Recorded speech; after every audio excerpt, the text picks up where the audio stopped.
যশোরের মনিরামপুরে কেন্দ্রীয় জামে মসজিদের সামনে বিকেলে কর্মহীন, অসহায়, অসচ্ছল এবং ভ্যান চালকদের মাঝে ইফতার বিতরণ করেছে মনিরামপুর উপজেলা জাতীয় পার্টি।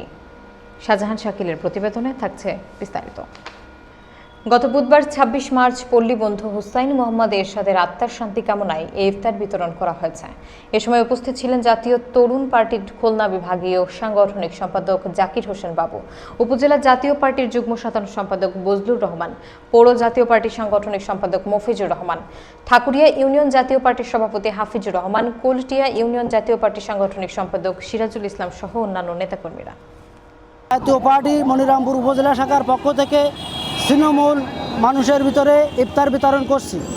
সবাই পল্লীবন্ধু হুসেন মোহাম্মদ এরশাদকে ভালোবেসে জাতীয় পার্টির পতাকা তলে আসেন এবং পল্লীবন্ধু হুসেন মোহাম্মদ এরশাদের হাতকে শক্তিশালী করার জন্য, তার প্রিয় ভাই জিএম কাদের হাতকে শক্তিশালী করার জন্য আপনারা জাতীয় পার্টির পতাকা তলে আসেন।